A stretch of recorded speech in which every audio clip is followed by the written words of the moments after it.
जंगल में एक पेड़ पर रानी चिड़िया का घोंसला था। एक दिन कहीं से एक कौवा उड़ता हुआ आया और चिड़िया के घोंसले के पास बैठ गया। उसने चिड़िया से प्यार से बातें की और दोनों में दोस्ती हो गई। उस दिन के बाद से कौवा रोज रानी चिड़िया से मिलने आने लगा। दोनों ढेर सारी बातें करते और एक दूसरे के साथ टाइम बिताते थे। कई बार खाने की तलाश में भी साथ साथ जाते थे।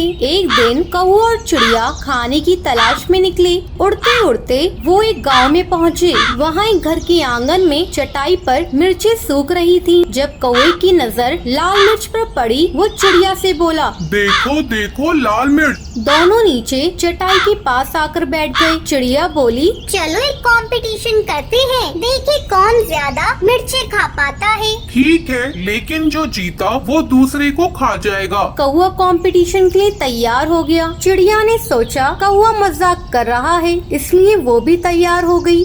दोनों ने मिर्चें खाना शुरू किया। चिड़िया ईमानदारी के साथ मिर्च खा रही थी, लेकिन कौवा चिड़िया से नजर बचाकर बेईमानी करने लगा। कौवा कुछ मिर्चें खाता और कुछ को चटाई के नीचे छिपा देता। इस बेईमानी की वजह से कौवा जीत गया। जीत की खुशी में वो चिल्लाया, मैं जीत गया, अब मैं तुम्हें खा जाऊंगा। कौवे की बात सुनकर रानी चिड़िया बहुत दुखी हुई। वो तो कौवे को अपना दोस्त समझती थी, लेकिन कौवे ने अपना असली रंग दिखा ही दिया। कौवा चिड़िया को खाने के लिए उतावला होने लगा। तब चिड़िया बोली, ठीक है, तुम मुझे खा सकते हो, लेकिन मुझे खाने से पहले अपनी चोंच धो कर आओ। पता नहीं तुम क्या क्या खाते हो और तुम्हारी चोंच बहुत गंदी रहती है। कौवा चिड़िया की बात मान गया और उड़कर नदी किनारे चला गया। जब उसने नदी से पानी मांगा तो नदी बोली, मैं तुम्हें पानी देने को तैयार हूँ, लेकिन पहले एक मटका लेकर आओ। उसमें जितना चाहो उतना पानी ले जाना। कौवा उड़ता हुआ कुम्हार के पास गया। सुनो,